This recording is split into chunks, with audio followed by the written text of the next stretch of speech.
नमस्कार दोस्तों, मेरा नाम नीरज कुमार है। मैं अपने YouTube चैनल में आपका बहुत बहुत स्वागत करता हूं। दोस्तों, मैं आप सभी लोगों के लिए एक अकाउंटिंग की सीरीज़ शुरू करने वाला हूं और इस सीरीज़ में मैं आपको अकाउंट्स के कई सारे टॉपिक्स कवर करूंगा। जैसे हमारे टॉपिक्स आने वाले हैं, पहले जनरल एंट्री समझेंगे क्या होता है, फिर लेजर कैसे बनता है, फिर ट्रायल बैलेंस कैसे बनता है, फिर फाइनल अकाउंट कैसे बनता है। ऐसे बहुत सारे टॉपिक्स होंगे। जैसे फिर इसके बाद डिप्रिसिएशन आएगा, बैंक रिकन्सिलिएशन स्टेटमेंट आएगा, रेक्टिफिकेशन ऑफ एरर आएगा, नॉन प्रॉफिट ऑर्गेनाइजेशन आएगा, पार्टनरशिप फर्म आएगा। ऐसे मैं बहुत सारे टॉपिक्स आपके लिए लेके आऊँगा।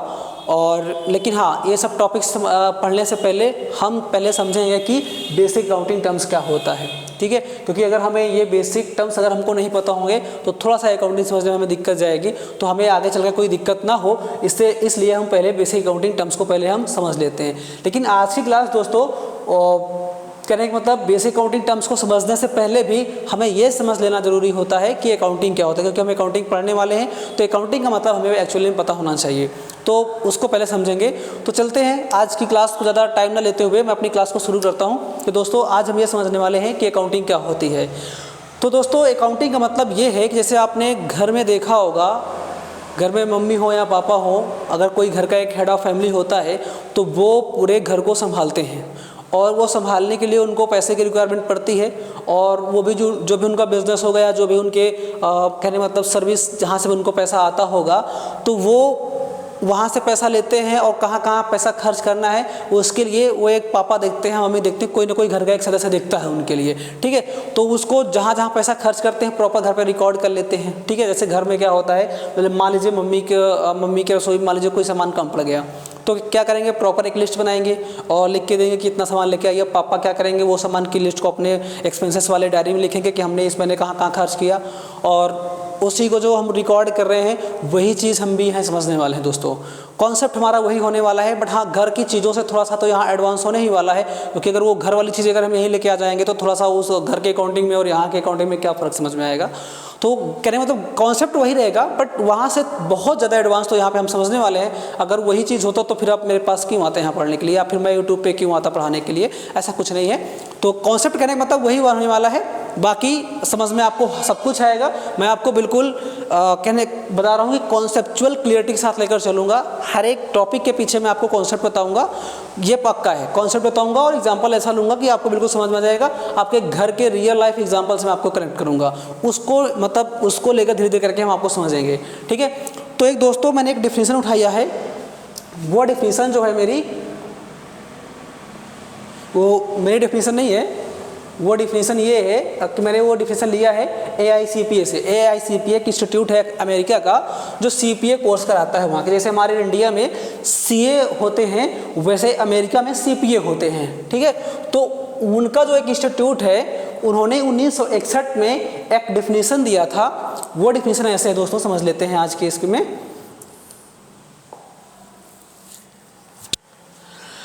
जैसे दोस्तों, ये डिफिनीशन का कहने का मतलब ये है, ये क्या कह रहा है इसके बारे में समझ लेते हैं। ये कह रहा है, accounting is the art of recording, classifying and summarising in a significant manner and in terms of money, transaction and event which are in part at least of a financial character and interpreting the result thereof। तो दोस्तों, इसका कहने का मतलब ये है कि accounting एक कला है। किसकी कला है? Recording, classifying, summarising in a significant manner and in terms of money, transaction and event which are in part at least of a financial character and interpreting the result thereof। तो दोस्तों, मैंने यहाँ पे इस डिफिनीशन को मैंने टुकड़ों में डिवाइड किया है।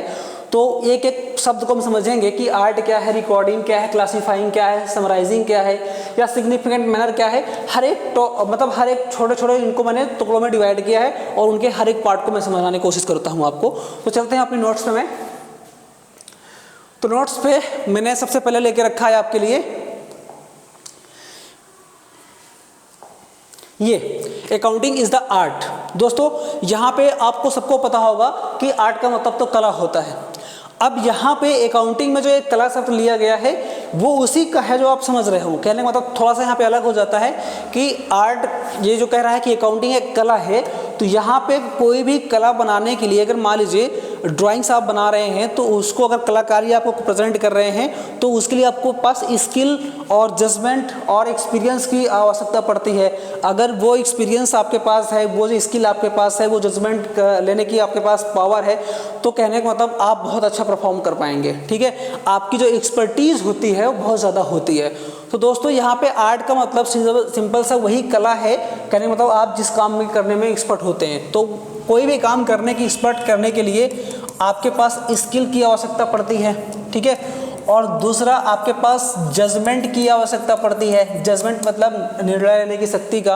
और अगर आपके पास एक्सपीरियंस अगर अच्छा है तो आप कोई भी काम बहुत अच्छे से कर पाते हैं दोस्तों। तो यहाँ पे आर्ट का मतलब आपके स्किल की बात करता है, आपके जजमेंट मतलब निर्णय लेने की शक्ति के बारे में बात करता है, और एक्सपीरियंस के आपके अनुभव की बात करता है कि आप कितना अच्छा काम कैसे कर सकते हैं, कैसे करेंगे। मान लीजिए आर्ट यहाँ पे जजमेंट स्किल की क्यों आवश्यकता पड़ती है, पहले इसको समझ लेते हैं। स्किल इसलिए जैसे बिजनेस में बहुत सारे ट्रांजेक्शन होंगे, अभी उन ट्रांजेक्शन को कौन सी बुक में रिकॉर्ड करना है, अगर आपके पास ये स्किल नहीं है तो आप अकाउंटिंग नहीं कर पाएंगे सही से। उसी प्रकार अगर जजमेंट, अगर ऐसे बहुत सारे चीज़ें होती हैं बिजनेस में हमारे, अगर हम तुरंत उसको निर्णय नहीं ले पाएंगे, डिसीजन नहीं ले पाएंगे, तो उसके लिए भी दिक्कत होती है। और हाँ, एक्सपीरियंस सबसे इम्पोर्टेंट होता है। अगर आपके पास कोई अकाउंटिंग करने का या कोई चीज़ करने का आपके पास एक्सपीरियंस नहीं है तो थोड़ा सा दिक्कत तो आपके लिए तो होगी ही। इसीलिए यहाँ पे आर्ट जोड़ दिया गया है, और इस आर्ट का मतलब आपके स्किल की बात करता है, आपके जजमेंट की बात करता है, और आपके एक्सपीरियंस की बात करता है। तो दोस्तों यहाँ पे मतलब आर्ट का इन तीनों वर्ड से मतलब होता है। तो मेरे ख्याल से दोस्तों आपको ये समझ में आ गया। मैं आगे चलता हूँ। आगे हमारा टॉपिक है रिकॉर्डिंग। दोस्तों यहाँ पे रिकॉर्डिंग, क्या रिकॉर्डिंग करने की बात होती है, जैसे यहाँ पे बहुत सारे हमारे बिजनेस में ट्रांजैक्शन होंगे और इवेंट्स होंगे। ध्यान समझना, मैं भी ट्रांजैक्शन और इवेंट्स पे आऊँगा, क्या होते हैं इसके बारे में आपको समझाऊंगा। यहाँ पे उनको रिकॉर्ड करने की बात करता है। कहाँ पे रिकॉर्ड करने की बात करता है? अकाउंट्स की बुक पे। अब हमारे बिजनेस में बहुत सारे बुक्स बनती हैं। कैसे कैसे, जैसे समझते हैं, एक हमारे पास होती है कैश बुक। कौन सा बुक होता है? कैश बुक होता है दोस्तों। ठीक है, एक होता है हमारे पास कैश बुक,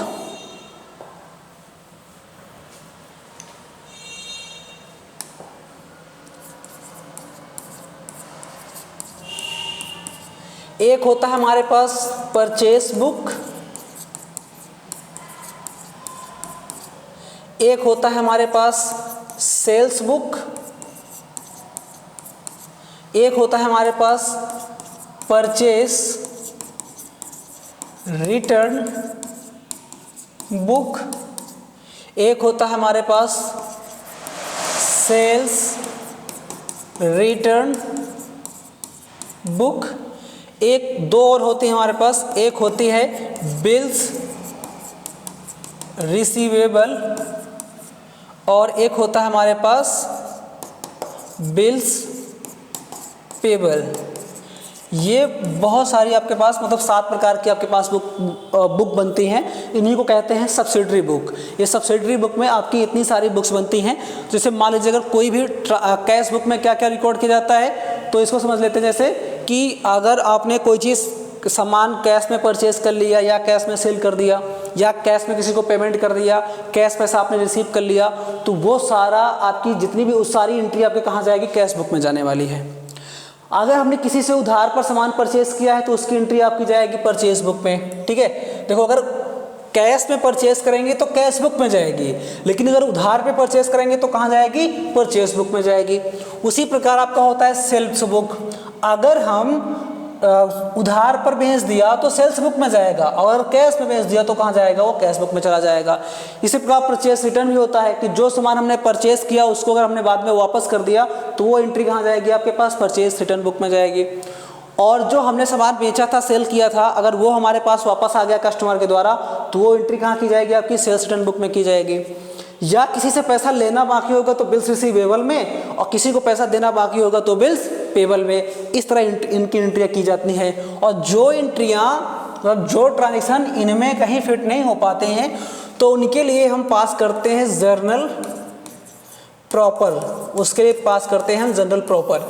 और इसमें वो सभी एंट्रियाँ को हम डाल देते हैं जो ये कहीं पे एडजस्ट नहीं हो पा रही हैं। सपोज कीजिए ऐसा कोई नॉन कैश ट्रांजेक्शन हो रहा है, जैसे मान लीजिए बिल्डिंग कोई बिल्डिंग है उस पर डिप्रिसिएशन चार्ज करना है। सर अब ये डिप्रिसिएशन क्या होता है, आप चिंता मत कीजिए, मैं आपको बिल्कुल बहुत तरीके से मैं आपको समझाने वाला हूँ और आपको सब कुछ समझ में आएगा। आगे अभी टॉपिक्स आने वाला है उसमें हम समझेंगे कि हाँ डिप्रिसिएशन क्या होता है। अभी फिलहाल समझ लीजिए कि जैसे डिप्रिसिएशन की बिल्डिंग पे मान लीजिए डिप्रिसिएशन चार्ज करना है, तो इसकी एंट्री ऐसे बनेगी कि depreciation account debit to building account. अब जो भी अमाउंट होगा उसको हम यहाँ पे कहीं पे दिखाई नहीं सकते हैं, क्योंकि ना तो भाई हमने कोई कैश पेमेंट किया उसके लिए, ना हमने परचेस किया, ना सेल किया, ना रिटर्न किया, ना परचेस रिटर्न किया, ना सेल रिटर्न किया, ना ही पैसा लेना है ना ही पैसा देना है। तो कहने का मतलब दोस्तों इन सातों बुक पे कहीं पे वो एडजस्ट ही नहीं हो पाएगी, तो इसलिए उसकी एंट्री हमें कहाँ पास करनी पड़ जाएगी, जनरल प्रॉपर पे उसकी एंट्री पास करनी पड़ जाएगी हमको। ठीक है, तो रिकॉर्डिंग का मतलब यहाँ पे दोस्तों ये मतलब होता है कोई भी ट्रांजेक्शन होगा, कोई भी इवेंट होगा, या तो उनको सब्सिडरी बुक में कहीं भी रिकॉर्ड करेंगे, अगर यहाँ पे नहीं आएगा तो उसके लिए क्या पास करेंगे हम, जनरल प्रॉपर करते हैं उसके लिए। तो दोस्तों अब आज के टाइम पे मैं बता दूं इतना सब कुछ करने की आवश्यकता नहीं होती है। आजकल तो सीधा कंप्यूटर आ गया है, कंप्यूटर पे एंट्री मार दीजिए वो ऑटोमेटिक सब एडजस्ट हो जाता है, आपको ये सब करने की आवश्यकता नहीं पड़ती है। तो रिकॉर्डिंग का मतलब सिंपली कह सकते हो कि कोई भी ट्रांजेक्शन हो रहा है बस उसको कहीं पे हमने उसकी एंट्री पास कर दी, उसी को हम क्या बोलते हैं, रिकॉर्डिंग करना। मेरे ख्याल से दोस्तों समझ में आ गया होगा। मैं अगले टॉपिक पे चलता हूँ। अगला कॉन्सेप्ट हमारा होता है क्लासीफाइंग। क्लासीफाइंग का मतलब दोस्तों यहाँ पर है लेज़र। आपने लेज़र का नाम सुना होगा कभी ना कभी कि इसका लेज़र बनाना है हमें। तो लेज़र का मतलब क्या होता है दोस्तों कि जो बहुत जगह पे टॉपिक्स फैले हुए हैं उनको लाके एक जगह हम इकट्ठा कर लें। जैसे इसमें समझते हैं, मान लीजिए अगर हमने उधार पे सेल किया था तो उसकी रिकॉर्डिंग कहाँ हुई होगी, सेल्स बुक में। और अगर हमने कैश में बेचा होगा तो उसकी रिकॉर्डिंग कहाँ हुई होगी, कैश बुक में हुई होगी। और मान लीजिए हमारे पास कुछ सेल्स रिटर्न आ गया तो वो कहाँ हुआ होगा, सेल रिटर्न बुक में होगा। अब हमें नेट सेल जानना है तो हमें उसको कैसे जानेंगे, उसको हम जानेंगे लेज़र बना के। लेज़र में क्या होगा, हम सारी चीज़ों को इकट्ठा कर देते हैं, मतलब सेल से संबंधित जितना भी कुछ होगा हम सेल्स लेज़र में इकट्ठा डाल देते हैं। जितना हमने कैश में परचेज़ किया वो भी सेल्स मतलब लेज़र पे आएगा, जितना हमने उधार पे सेल किया वो भी यहीं पे आएगा, जितना हमने कहने मतलब जितना कस्टमर ने हमको वापस कर दिया, रिटर्न कर दिया, वो भी यहीं पे आएगा। और बाद में लास्ट में यहाँ पे नेट सेल निकल के आ जाएगा आपका दोस्तों। इसी प्रकार आपका जैसे सेल परचेज का समझ लीजिए, अगर आपने उधार पे सामान परचेज किया तो कहाँ रहेगा, वो परचेज बुक में रहेगा। कैश में परचेज किया तो कैश बुक में रहेगा, और आपने परचेस रिटर्न कर दिया तो कहाँ रहेगा, आपका परचेस रिटर्न बुक में रहेगा। तो वैसे ही सेम दोस्तों उसको भी, इसके लिए हमें क्या बना देंगे, परचेस अकाउंट बना देंगे। वो सारी चीज़ें जितना परचेस किया कैश में, जितना परचेस किया उधार पे, और जितना परचेस मतलब रिटर्न कर दिया हमने, वो सब कुछ कहाँ पे आ जाएगा, हमारे लेज़र पे आ जाएगा। तो कहने का मतलब दोस्तों जो चीज़ें फैले हुई होती हैं इधर उधर, उसको हम एक जगह ला करके इकट्ठा कर लेते हैं, इसी को बोलते हैं क्लासीफाइंग। ठीक है, इसके बाद दोस्तों ये समझ में आ गया होगा। मैं आगे चलता हूँ अगले टॉपिक पे। अगला टॉपिक होता है हमारा समराइजिंग। समराइजिंग का मतलब दोस्तों यहाँ पे क्या होता है, जैसे आपने ट्रायल बैलेंस का नाम सुना होगा कि फाइनल अकाउंट बनाने से पहले हम क्या कर लेते हैं, ट्रायल कर लेते हैं कि जो हमने रिकॉर्डिंग किया है वो प्रॉपर सही है हमारा या नहीं सही है। उसके लिए लाके हम इसको ट्रायल बैलेंस पे लाकर चेक कर लेते हैं। फिर इसी ट्रायल बैलेंस की हेल्प से हम क्या बनाते हैं, फाइनल अकाउंट बनाते हैं। क्या बनाते हैं यहाँ पर, फाइनल अकाउंट, जो इसी समराइजिंग में आता है। और फाइनल अकाउंट में आपके पास 3 अकाउंट बनते हैं। एक अकाउंट बनेगा आपका ट्रेडिंग अकाउंट, एक बनता है आपका प्रॉफिट एंड लॉस अकाउंट, और एक बनता है आपका बैलेंस शीट। तो इतने सारे आपके 3 अकाउंट बनते हैं। ट्रेडिंग अकाउंट में वो सारी चीज़ें जो डायरेक्ट वाली होती हैं, मतलब डायरेक्ट इनकम होगा या डायरेक्ट एक्सपेंस होगा, वो सारी चीज़ें यहाँ पर रिकॉर्ड की जाती है। कहने मतलब बिजनेस का ग्रॉस प्रॉफिट चेक करने के लिए हम ट्रेडिंग अकाउंट बनाते हैं। और जितना भी आपके पास इनडायरेक्ट इनकम है या अदर सोर्स से कोई इनकम है या फिर कोई इनडायरेक्ट एक्सपेंसेस है, उसकी सब रिकॉर्डिंग कहाँ की जाएगी, उसको लाके यहाँ पे चेक किया जाएगा। और बिजनेस में आके यहाँ पे हमें नेट प्रॉफिट के बारे में पता चलता है। और बैलेंस शीट हम इसलिए बनाते हैं ताकि हमें बिजनेस की फाइनेंशियल एक्चुअल सिचुएशन में पता चल सके कि बिजनेस हमारा मतलब हमारे बिजनेस में कितनी एसेट्स है, कितनी लायबिलिटीज़ है या कितनी कैपिटल है, वो सब सारी जानकारी हमको कहाँ से चलती है, हमारे बिजनेस से पता चलती है दोस्तों। तो ये समराइजिंग में सब कुछ आ जाता है और सब कुछ इसी को करने के बाद ही हम आगे बढ़ते हैं, इसी को बोलते हैं हम यहाँ पे समराइजिंग। अगला इसके बाद टॉपिक है दोस्तों मेरा इन है, लिखा हुआ है इन ए सिग्निफिकेंट मैनर। तो दोस्तों जो हमारी डिफिनीशन थी उस डिफिनीशन में क्या लिखा था पहले आप समझ लेते हैं, वापस हम आप जाते हैं थोड़ा सा अपने उसी डिफिनीशन पे। तो आपने देखिए यहाँ तक समझ लिया कि accounting is the art, art का मतलब आपको समझ में आ गया, रिकॉर्डिंग का मतलब भी आपको समझ में आ गया, क्लासीफाइंग का मतलब भी समझ में आ गया आपको, और समराइजिंग का मतलब भी समझ में आ गया। अब जो ये कह रहा है इन अ सिग्निफिकेंट मैनर, ये जो कह रहा है in a significant manner and in terms of money, तो यहाँ पर दोस्तों सिग्निफिकेंट मैनर का मतलब यह होता है कि आप जो रिकॉर्डिंग या जो क्लासीफाइंग या जो समराइजिंग करेंगे उसको सही ढंग से करेंगे, मतलब एक जो नियम इसके बने होते हैं उसी के द्वारा करेंगे, और जो इम्पोर्टेंट ट्रांजैक्शन होते हैं केवल उन्हीं को रिकॉर्ड करेंगे, उन्हीं को क्लासीफाई करेंगे, उन्हीं को समराइज करेंगे, बाकी चीज़ों को हमसे मतलब नहीं होता है, और एक सही ढंग से प्रदर्शित करते हैं, उसको रिप्रेजेंट करते हैं उसके लिए, तो उसी को बोलते हैं इन अ सिग्निफिकेंट मैनर। और अगला यहाँ पे शब्द जो लिखा हुआ है इन terms of money, in terms money का मतलब क्या होता है दोस्तों कि जो हम रिकॉर्डिंग कर रहे हैं, क्लासीफाइंग कर रहे हैं, समराइजिंग कर रहे हैं, जो सही ढंग से उसको हम सब कुछ कर रहे हैं, वो ही उसी को करना है जो मनी के टर्म्स में होंगे, मतलब मनी के टर्म्स में रिकॉर्ड करना है उनको। जैसे हमने परचेज़ कर लिया किसी सामान, तो हमें बताना पड़ेगा कि हमने सामान कितने का परचेज़ किया, हमने सामान को सेल किया तो हमें बताना पड़ेगा कि आपने सामान सेल कितने का किया, अमाउंट में बताना पड़ेगा। जैसे मान लीजिए हमने 10,000 रुपये का सामान खरीदा, तो हम 10,000 रुपये को बता रहे हैं मनी के टर्म्स में, उसको वो एक्सप्रेस कर रहे हैं, हमें मनी के टर्म्स में ही लिखना है। ऐसे नहीं लिख सकते परचेज अकाउंट, आप कितना परचेज़ किया वो आपने नहीं लिखा तो वो ऐसे रिकॉर्डिंग आप कह नहीं सकते हैं, उसको बताना पड़ेगा आपको कि आपने कितने का परचेज़ किया। दोस्तों इसी का मतलब सिर्फ इतना है। तो जैसे आपने डिफिनीशन में समझा होगा वैसे भी देखो यहाँ पे,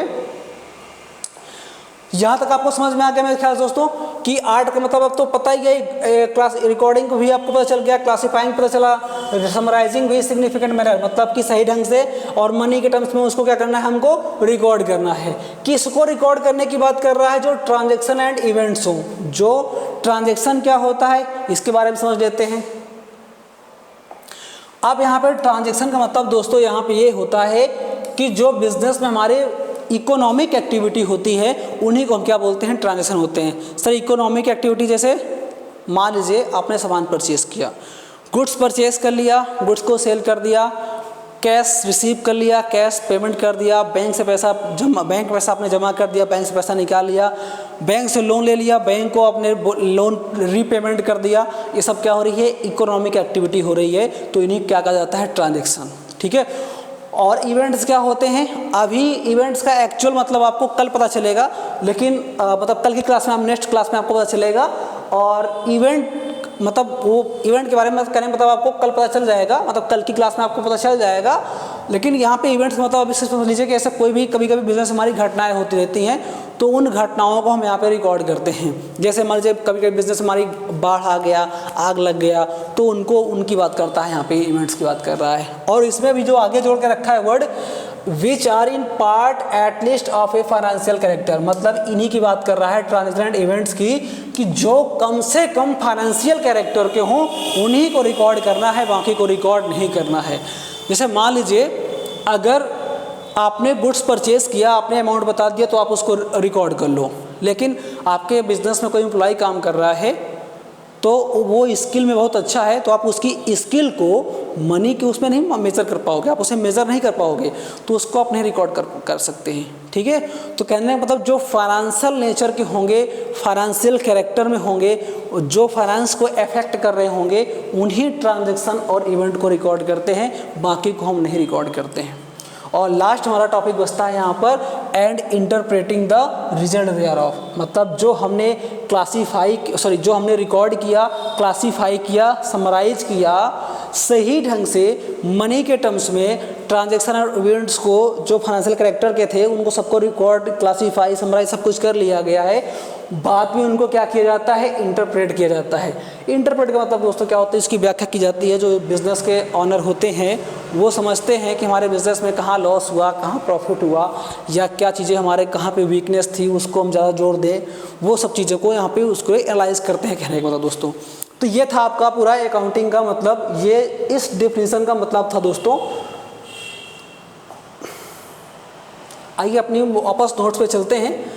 तो ये हमारा नोट्स वापस यहाँ पे रहा, तो एक बार मैं फिर से आपको थोड़ा सा रिपीट करवा देता हूँ इस मतलब डेफिनेशन को। Accounting is the art of recording, classifying and summarising in a significant manner and in terms of money transaction and events which are in part at least of a financial character and interpreting the result thereof. दोस्तों इसका मतलब सिर्फ यही है कि accounting एक कला है, रिकॉर्डिंग, क्लासीफाइंग, समराइजिंग करने की, और कैसे करना है उसको सही ढंग से मनी के टर्म्स में करना है, किसको करना है, ट्रांजेक्शन एंड इवेंट्स को करना है जो फाइनेंशियल कैरेक्टर के होंगे, बाद में उसकी रिजल्ट की हम क्या करते हैं, व्याख्या कर देते हैं।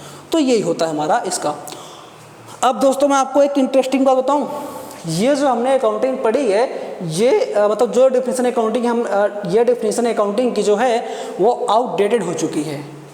सर क्या मजाक कर रहे हैं, अगर आपने सर ये आउटडेटेड हो चुके तो सर तो ये सब चिल्ला क्यों रहे हैं फालतू में, इतना गला क्यों आप चिल्लाए जा रहे हैं गला फाड़ फाड़ के, तो अब इनको पढ़ाया क्यों? पढ़ाया इसलिए दोस्तों कि ये जो डेफिनेशन है आपके बिजनेस में एग्जैक्ट फिट बैठती थी पहले, और इसमें बहुत सारे जो वर्ड थे उनको मुझे समझाना था आप लोगों को, इसलिए मैंने इसको पढ़ाया। इसलिए इसमें सिर्फ बाकी ये डिफिनेशन सही है, इसमें सिर्फ आज के टाइम पे एक पॉइंट मिसिंग हो चुका है, वो पॉइंट इसमें नहीं है। कहने मतलब आप लोग समझ ही रहे होंगे कि अकाउंटिंग जो है आज की दुनिया में अकाउंटिंग सिर्फ रिकॉर्ड करना या क्लासीफाई करना या समराइजिंग करना नहीं रह गया है। अकाउंटिंग को आज बहुत ज़्यादा ब्रॉड हो चुका है, उसको हमें लोगों तक उसे कम्युनिकेट करना पड़ता है। तो यहाँ पर सिर्फ कम्युनिकेशन वर्ड गायब है, इसीलिए थोड़ा सा वो आउटडेटेड है। और आज के टाइम पर जो रिलेवेंट डेफिनेशन है वो रिलेवेंट डेफिनेशन हमारे पास नीचे लिखी हुई है, लिखा हुआ है इसमें, accounting is the process of recording, classifying, summarising, analysing and interpreting the financial transaction and communicating the result thereof to the person interested in such information. दोस्तों ये इसमें ये कह रहा है, वहाँ पे अकाउंटिंग को कला बता दिया था, जहाँ पे अकाउंटिंग को प्रोसेस बता दिया है। किसकी प्रोसेस है? रिकॉर्डिंग करने की, क्लासीफाई करने की, समराइजिंग करने की, एनालाइजिंग करने की, इंटरप्रेटिंग करने की। किनको? जो फाइनेंशियल ट्रांजेक्शन होते हैं, जैसे वहाँ पे बताया था फाइनेंशियल कैरेक्टर के हों, और यहाँ पे बता दिया फाइनेंशियल मतलब जो ट्रांजेक्शन फाइनेंशियल कैरेक्टर के हों, वहाँ पर सीधा बोल दिया फाइनेंशियल ट्रांजेक्शन कि जो फाइनेंस को अफेक्ट करेंगे केवल उन्हीं को यहाँ पे हम रिकॉर्ड करेंगे, और बाद में जो इसके यूजर्स होंगे, जो इसमें अकाउंटिंग की डेफिनेशन मतलब अकाउंटिंग को देखने में इंटरेस्टेड होंगे, उनके साथ क्या करते हैं, हम इसको कम्युनिकेट करते हैं। तो दोस्तों ये था आज का हमारा अगला मतलब अकाउंटिंग क्या होती है, इसके बारे में आपने समझा हुआ है। और वीडियो आपको अच्छा लगा हो तो लाइक कर दीजिएगा। अगर आप पहली बार हमारे यूट्यूब चैनल पे आ रहे हैं तो थोड़ा सा लाइक कर दीजिएगा। आपके एक लाइक से या सब्सक्राइबर से हमारा मोटिवेशन बढ़ता है। तो दोस्तों आज के लिए बस इतना ही रखते हैं। कल की क्लास से जब मैं आऊँगा तो मैं आपको यहाँ पर बताऊँगा अपने जो मैं मेरी बेसिक टर्म्स की क्लास चलने वाली है, मैं यहाँ से आपको बिजनेस ट्रांजैक्शन से लेकर के चलूँगा, और इसके बाद बिजनेस ट्रांजैक्शन क्या होते हैं वो समझेंगे, इवेंट समझेंगे, गुड समझेंगे, परचेस क्या है, सेल क्या है, स्टॉक क्या है, ओपनिंग स्टॉक, क्लोजिंग स्टॉक क्या है, परचेस रिटर्न क्या है, सेल रिटर्न क्या है, डेटर्स क्या होते हैं, बिल्स रिसीवेबल क्या होते हैं। वैसे बहुत सारी चीज़ें हैं जो हम आगे धीरे धीरे करके समझेंगे, एक एक क्लास में आते रहेंगे और इसी तरह हम आपको पढ़ाते रहेंगे। तो आज के लिए दोस्तों नमस्कार, जय हिंद।